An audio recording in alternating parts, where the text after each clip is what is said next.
Saludos a todos y a todas, bienvenidos a La Descarga con Sebastián Alonso. Hoy tengo el placer de sentarme con la candidata para el Distrito de San Juan, Gea Prados. Saludos a ti, Sebastián, y muy orgullosa también de todo lo que estás haciendo, y saludos a todos los que nos ven por las redes sociales. Bueno, vamos a empezar con algo básico. ¿De dónde viene Gea Prados? ¿Cuáles son tus inicios, tu crianza? Mira, nací en Santurce, me crié entre las calles de Santurce y Río Piedras, estudié en la Universidad de Puerto Rico, siempre he vivido en San Juan, soy súper sanjuanera y pues soy abogada de profesión. Me he especializado tanto en temas de derechos humanos, que son las áreas que más me gustan. Yo soy hija de trabajadores públicos, pero sobre todo hija de una sindicalista que luchó toda su vida por los derechos de los trabajadores y trabajadoras, y ese sentido de justicia, pero a su vez esa fuerza de luchar contra la desigualdad, pues la tengo, como uno dice, en la crianza. Así que desde bien joven he estado bien activa en el movimiento estudiantil, en el movimiento sindical, en el movimiento feminista, también en la defensa de los derechos humanos de distintos grupos, incluyendo a los inmigrantes. Y un asunto que también me ha interesado mucho trabajar ha sido promover más el desarrollo comunitario también, y también la participación ciudadana. Así que todos esos distintos asuntos, desde atajar y enfrentar lo que es la desigualdad en Puerto Rico, y promover también como un antídoto a esa desigualdad mayor participación ciudadana de todos los grupos, ha sido como un norte en mi carrera profesional, y actualmente es una de las áreas que más me interesa trabajar. Ahora, yo te pregunto, ¿alguien en tu familia fue político o fue candidato o te inspiró o...? Bueno, mi papá, cuando yo era bien joven, mi papá también era activista de un partido tradicional, de hecho del Partido Nuevo Progresista, pero él falleció cuando yo era bien joven. Yo tenía 16 años cuando perdí a mi papá, así que aunque sí tengo ese recuerdo de ese activismo político y partidista, no me formó como persona, porque pues yo me desvinculé de eso desde que él falleció, y pues mi mamá nunca se involucró mucho en eso, así que yo me sentí bastante aislada. Incluso nunca quise, por decisión muy personal, participar en ningún partido político, porque creo que el vivir lo que mi papá vivió también, de ser parte de un partido tradicional y a su vez ser empleado del gobierno, pues eso también tiene muchas repercusiones en las vidas familiares. De que pues cuando gana el partido, pues quizás estás arriba, pero cuando pierde el partido, no importa quién sea, también eres esquineado. Pero yo creo que yo lo sufrí tanto, y ver a mi papá sufrir en ese proceso, que yo dije, yo no quiero que nadie me estigmatice, ni nadie me señale, ni me etiquetee porque soy de un partido, sino que me vea quién soy, que vea mis méritos como persona, como profesional, que eso sea lo que dicte mi relación con las personas, y no un partido político. Así que desde bien joven decidí no vincularme con partidos políticos. De hecho, he sido bien reacia a participar de partidos políticos. No es hasta el 2020 que tomo la decisión, después de muchas veces que dije que no. Ok. Ahora, vamos a entrar en un tema bien importante: los problemas y issues que enfrenta Puerto Rico, y cómo tú, como segura representante del presidente, usted va a enfrentar y a luchar por los derechos humanos de toda y toda. Ahora, ¿cuál es tu posición en cuanto a los derechos LGBTQI+, y qué desde la Cámara de Representantes tú puedes hacer o puedes legislar para que haya más oportunidades de empleo, vivienda y salud y equidad? Pues mira, una de las cosas bien importantes, y que me siento también quizás con un poco de más experiencia que otros activistas o abogados, es que he podido mirar cómo funciona más el presupuesto y todo, sobre todo las finanzas públicas, porque llevo muchos años monitoreando lo que es el tema de la deuda y la crisis fiscal, que eso es algo que me he vinculado en los pasados años, Y no porque tenga un interés particular en ese tema, sino por cómo la crisis económica está afectando los derechos humanos de la población. En la medida en que no hay recursos suficientes para educación, en la medida que no hay recursos suficientes para vivienda, en la medida que no hay recursos suficientes para salud, pues eso tiene unas repercusiones en los derechos humanos de la población, porque no todo el mundo tiene para pagar una escuela, no todo el mundo tiene para pagar una casa, no todo el mundo tiene los recursos para recibir los mejores servicios de salud. Así que desde ese momento en que yo vi que el gobierno se estaba viendo limitado de poder responder a esos distintos asuntos, yo ahí empecé a mirar con más detenimiento el presupuesto, y algo que carece nuestro presupuesto gubernamental es en tener una perspectiva de derechos humanos, y eso es algo que ha sido señalado a nivel internacional, el que los gobiernos tienen que empezar a integrar esa perspectiva de derechos humanos en no solamente cómo se diseña el presupuesto, sino también cómo tú lo evalúas, cómo tú ves qué resultado tiene el presupuesto en garantizar estos derechos humanos de la población, porque si ves mucho como que no se le asignó tanto a esta agencia, se le asignó tanto a otra, pero ¿qué resultado ha tenido ese dinero en proteger o mejorar la calidad de vida de estos distintos grupos y en garantizar sus derechos humanos? Cuando esto en general, cuando vamos al tema de las comunidades LGBTQ+, pues la situación es más complicada y a su vez más limitante, porque pues si bien hemos logrado unos avances importantes, ha habido un reconocimiento a que podemos casarnos, no importa, ¿verdad?, nuestra identidad de género ni nuestra orientación sexual, podemos casarnos con la persona que escojamos. La realidad es que todavía hay muchas áreas donde existe todavía discrimen. Por ejemplo, en acceder a una casa, todavía existe hoy la posibilidad de que el dueño de una vivienda pueda discriminarte por tu orientación sexual e identidad de género. No tenemos actualmente unas políticas que protejan a ese inquilino o a esa persona incluso que desea comprar una vivienda, que no pueda ser de alguna forma discriminado en ese ejercicio. También, aunque está prohibido, pero uno ve muchas cosas que ocurren en el día a día en la salud, que tú ves también que aunque se supone que también se le garantiza a todo el mundo, la realidad es que la comunidad LGBTQ+, y sobre todo la comunidad trans, tiene unas necesidades de salud muy específicas que no se están garantizando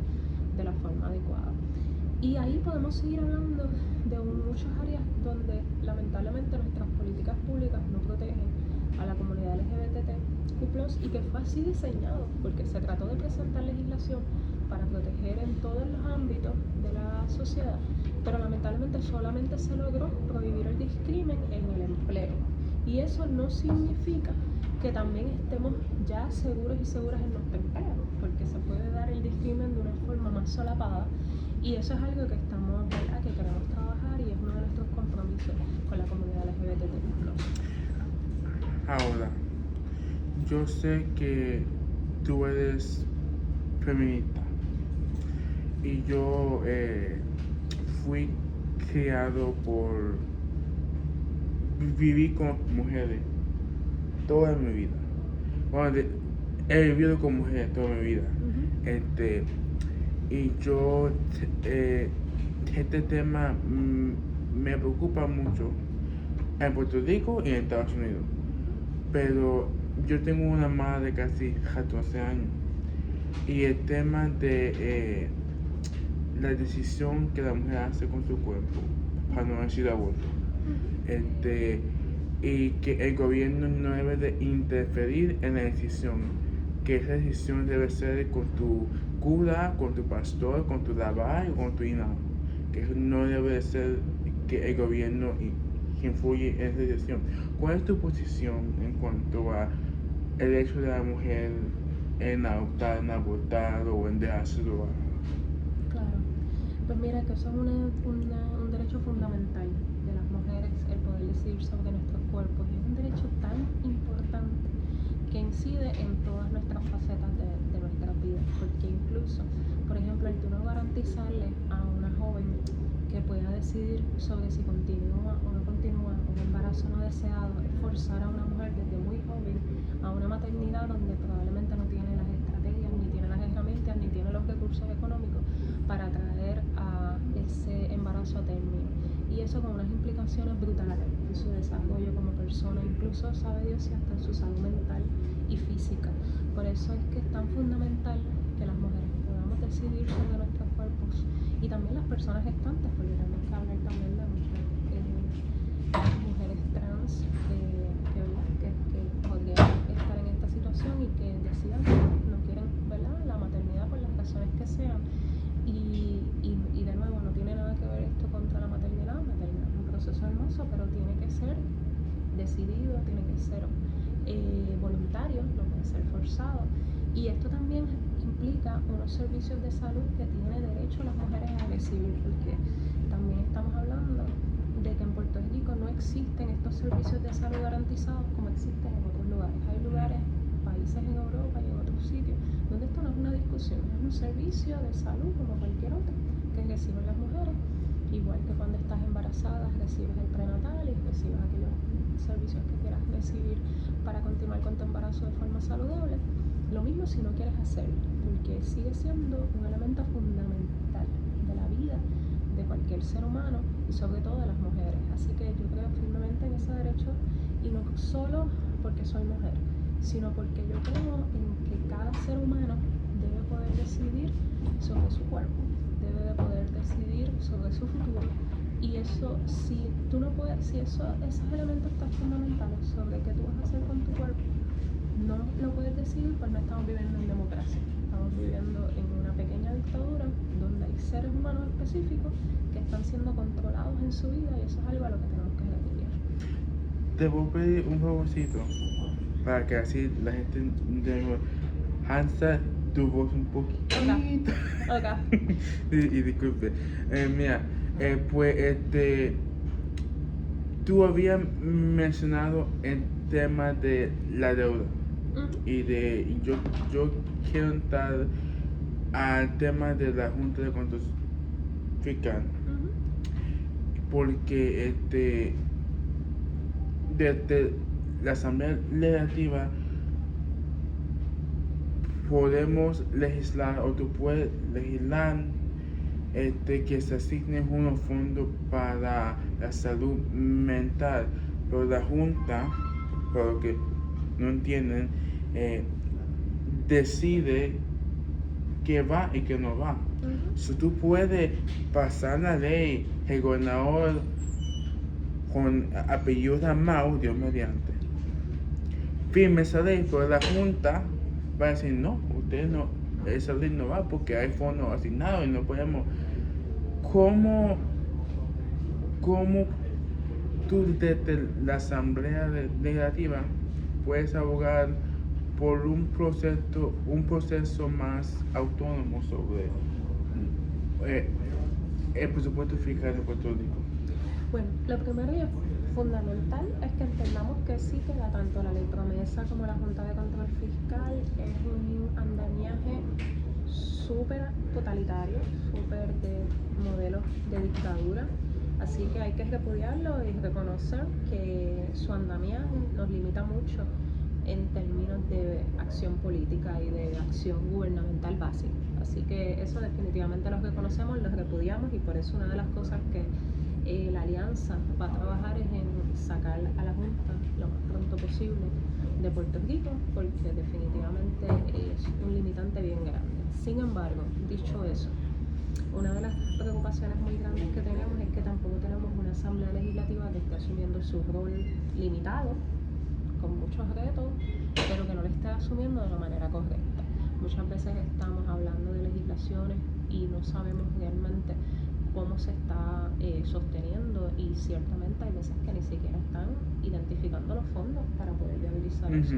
Y yo creo que eso es algo que, número uno, sí hay presupuesto, y ya es hora de que cuando miremos ese presupuesto lo miremos con unas prioridades donde sepamos identificar bien esas fuentes de pago. Sí, hagamos la lucha que tengamos que dar frente a la Junta, porque si bien son necesidades básicas y servicios esenciales que hay que proteger, ahí tenemos que estar protegiéndolo,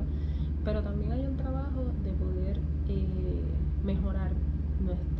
el manejo de los fondos públicos. Y yo, por ejemplo, ahora mismo, el que 60% del presupuesto se esté yendo en contrataciones, como ha salido hace poco, que el 60% del presupuesto se esté yendo en los contratitos del alma, pues te hace pensar también en cómo se están utilizando los fondos, y cómo por un lado decimos que damos más fondos para unas cosas y pedimos más fondos para unas cosas, pero estamos teniendo un gasto exagerado en otras. creo que hace mucha falta más administración, una mejor administración de nuestros fondos, un mejor análisis sobre el impacto económico de esta legislación y sobre todo la voluntad política para defender la legislación, que más importante es en estos momentos. Y yo te aseguro que si tenemos todos esos elementos unidos, vamos a ver una mejor respuesta en todo. Yo soy la primera enemiga de la Junta de Control Fiscal, y eso está en mi historial. Yo estoy convencida que con la Junta no se negocia. Sin embargo, tampoco con la Junta vas sin herramientas para poder defender tus causas. Y yo veo que todo el tiempo la legislatura va sin herramientas. Y después le echa la culpa a la Junta, pero es que tú tampoco hiciste tu trabajo de hacer una buena administración y un buen uso de este fondo. Así que todo eso lo vamos a trabajar con este nuevo equipo, que vamos a enfrentar a la Junta, pero con los datos, con las fuentes de fondos y con utilizar el dinero como se tiene que utilizar. Ahora, Eva, yo voy por issue. El cambio climático, el sistema energético. Yo tengo dos preguntas. Una es, ¿tú apoyarías por ejemplo, en cuanto a Puerto Rico, un Green New Deal de Puerto Rico? Esa es una pregunta. La otra es, ¿cuál sería tu medida para apoyar la cancelación de contrato de deuda? Muy importante las dos. Primero, que sí, que tenemos que atender el cambio climático, la crisis climática, porque estamos viviendo una crisis climática. Yo creo que se nos va la vida en eso. Nosotros vivimos en una isla que ya estamos sufriendo los estragos de esa crisis climática. Yo diría que más que muchas otras regiones en el mundo, primero por todo este sinnúmero de huracanes que nos atacan y nos acechan. El tema, por ejemplo, de los calores que estamos viviendo, las temperaturas más altas que no hemos visto en mucho tiempo. También hemos sido, que todavía no nos han anunciado nada de eso, pero cuidado si ya mismo viene por ahí una sequía, que es otro de los problemas que, pero esto es una isla que está rodeada de agua, ha sufrido de huracanes, terremotos y sobre todo de sequía. Estando una isla en el Caribe, con agua alrededor, con sol todo el año, y que podríamos tener definitivamente una infraestructura que nos proteja, porque para colmo somos un país pequeño en términos territoriales. Así que si nosotros no atendemos lo que son y enfrentamos de una forma más resiliente, y sobre todo con los datos y con la información que tenemos, porque no estamos viviendo en 5 siglos atrás, tenemos muchísima información científica que ya nos advierte y nos da herramientas para trabajar con todo eso. O sea, ahora mismo todo este tema de las construcciones en la costa, o sea, tú no puedes seguir construyendo en la costa, son un problema de seguridad mínimo. No estamos hablando solamente de acceso, de que tenemos que tener acceso a las playas porque esto es un derecho, sino que también el tú construir en la playa estás exponiendo a un problema de seguridad todas esas construcciones, y eso es uno de los problemas que estamos teniendo, la construcción desmedida en nuestra zona marítimo terrestre. Y a los animales que están. El tema, claro. Y yo creo que es fundamental que no se siga posponiendo.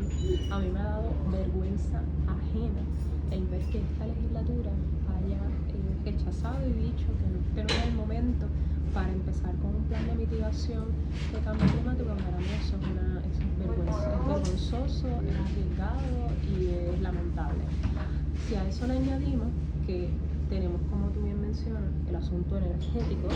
que es espantoso lo que Puerto Rico está viviendo, porque estamos frente a no solamente la privatización más desacertada y las decisiones más terribles en términos de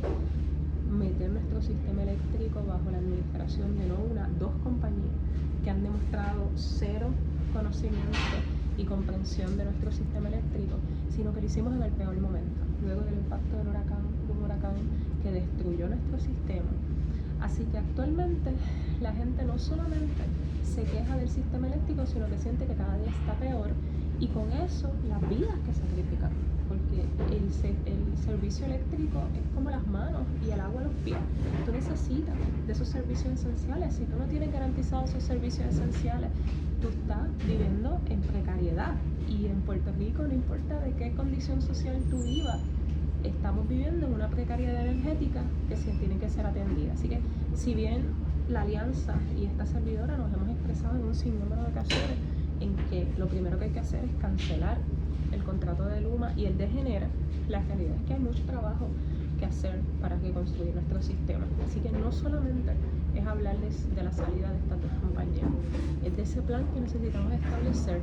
para reconstruir nuestro sistema y para transformarlo hacia uno de energías renovables, hacia uno que responda mejor a los cambios climáticos y algo también que baje los costes, porque ahora mismo Puerto Rico tiene un costo energético demasiado alto que hace que también vivamos con el peor sistema, pagando la luz más cara, y que eso hace que todo lo demás aumente. Por eso la segunda, en el precinto de San Juan, los dos issues principales que nos traen los residentes es uno, la desconfianza que hay con el sistema eléctrico, el desastre que hay con el sistema eléctrico, y la segunda, el costo de vida. Ambas cosas están relacionadas. Y bueno, yo estoy curioso porque yo esto no lo sé, y yo también quiero que tú se lo comuniques al público. ¿Cuál son dos cosas? ¿Tú apoyarías la Asamblea Constitucional de estatus? ¿Y cuál es tu preferencia de estatus para Puerto Rico y por qué? Excelente pregunta. Pues sí, definitivamente creo en la Asamblea Constitucional de Estatus, porque entiendo que estamos hablando de un asunto tan fundamental para el país y en un momento histórico tan importante que no podemos seguir divididos en distintos sectores yendo a Estados Unidos a pedir distintas cosas. Y el problema es que en la medida en que el estatus nos ha dividido como pueblo, nunca vamos a salir adelante, porque va a depender de quién esté también gobernando en Estados Unidos, pues se va a juntar con X o Y. Si está, por ejemplo, ahora mismo, pues, unos dicen que los demócratas apoyan la estadidad, otros dicen que los republicanos no la apoyan. Y en esa medida Puerto Rico sigue sin poder resolver su problema de estatus colonial y con eso vivir una de las peores épocas que estamos viviendo con la implementación de una Junta de Control Fiscal. Así que yo sí creo firmemente en que tenemos que buscar un mecanismo, y para mí la Asamblea Constitucional de Estatus puede ser ese camino, donde nos podamos sentar representantes de las distintas opciones de estatus y de forma seria y comprometida con un proceso de descolonización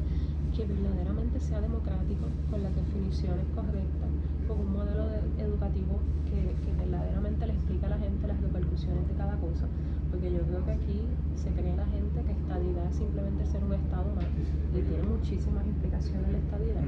Otros se creen que la independencia es simplemente ser una república aislada del mundo, lo cual eso también es falso, y también que ese proceso de transición tanto para la estadidad como para la independencia es como un camino directo, y hay tantas cosas que pueden ocurrir de un lado a otro, años que se puede demorar cada una de las cosas en ocurrir, aún después de votarse. Y si a eso le añades lo que tiene que ver con otros modelos, como es la libre asociación o lo que el Partido Popular le llama, que para nosotros sigue siendo una alternativa colonial, que es rechazamos el famoso ELA desarrollado, que no es algo que nosotros estaríamos aceptando, pero dentro de un proceso de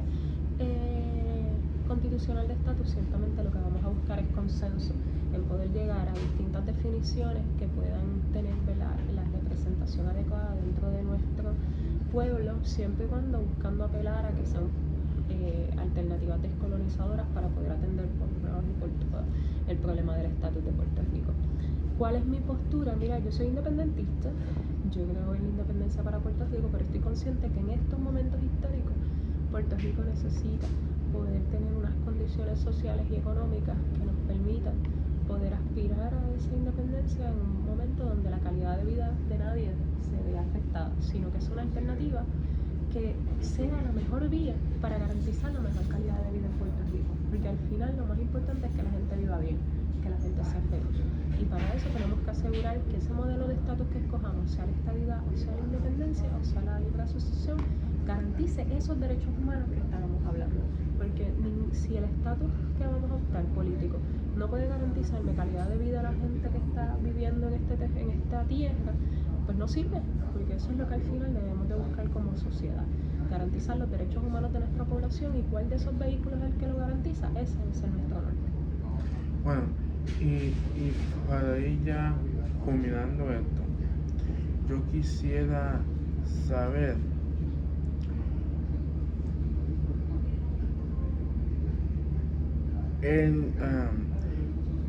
vamos a suponer, bueno, aunque yo estoy seguro, el 5 de noviembre tú ganas la elección. Dime un summary de cuáles serían las primeras cosas desde el 2-3 de enero en adelante. ¿Cuáles serían las primeras prioridades para elegir? Bueno, definitivamente en términos de legislación hay muchas áreas que hay que empezar a trabajar, sobre todo con el tema energético.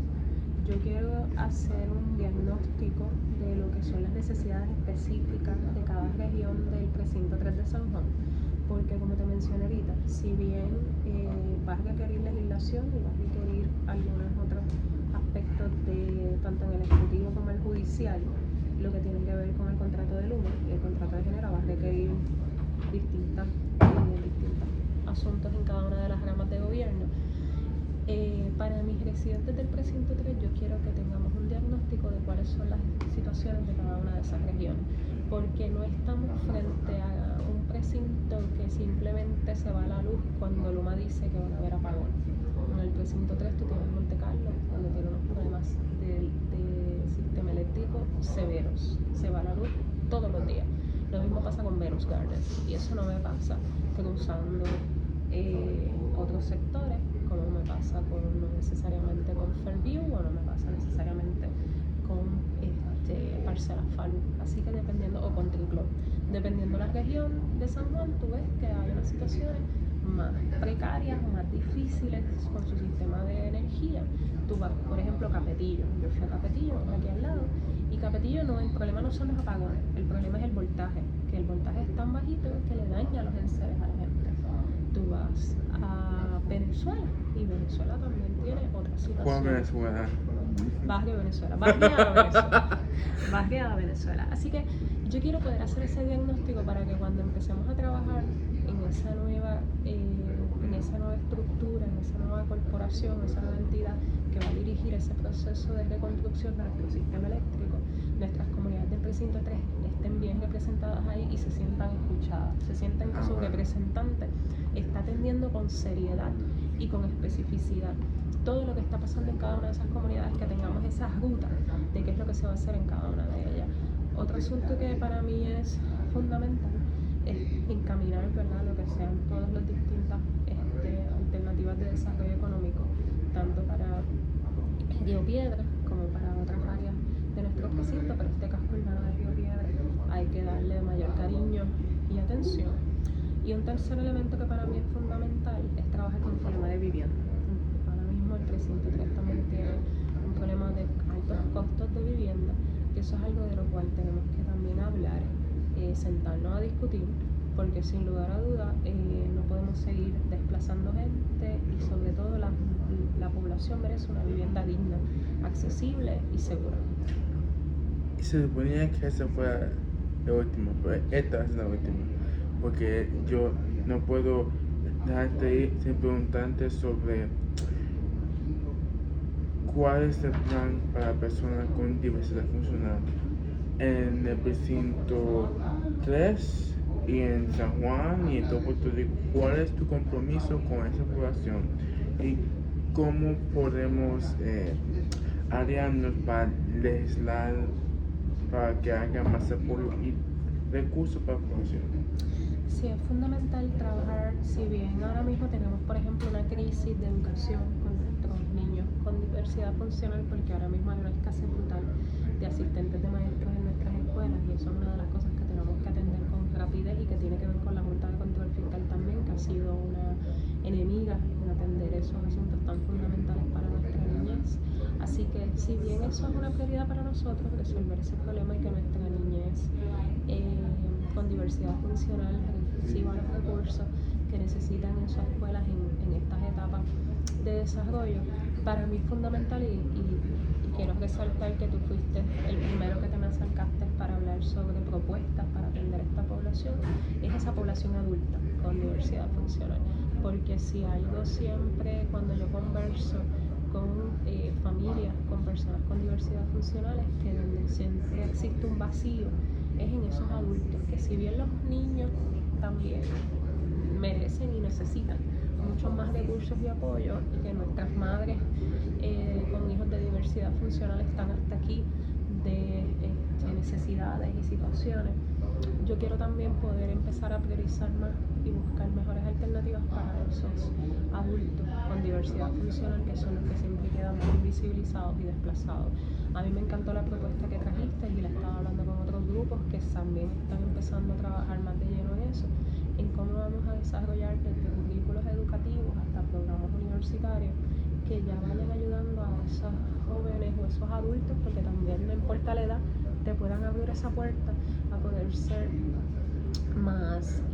independiente económicamente y a su vez buscar alternativas que te permitan a tus familias poder también sentirse que tú estás pudiendo desarrollarte en algún área que te permita tener trabajo,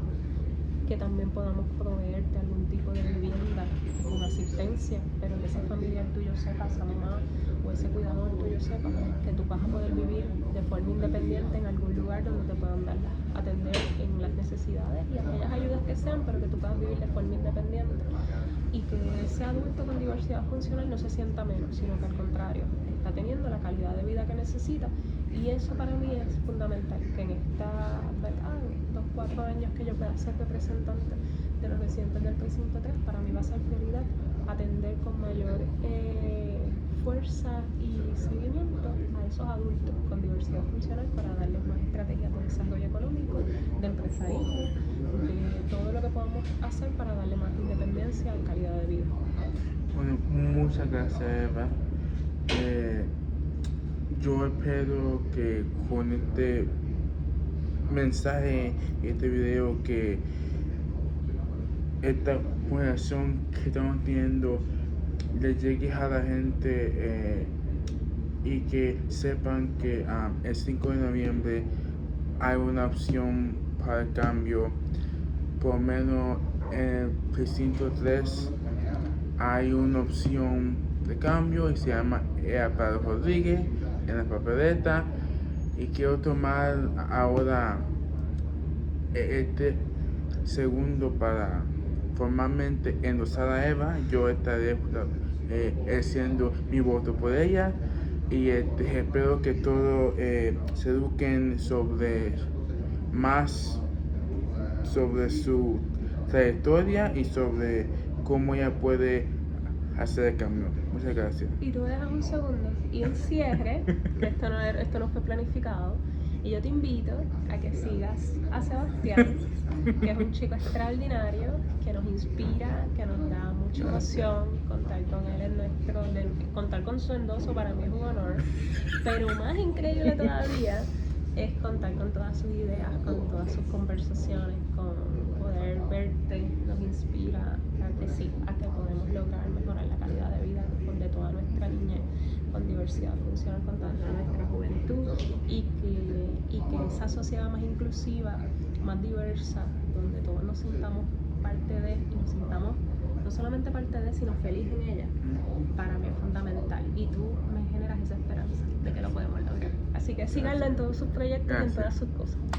Nos vemos, gracias.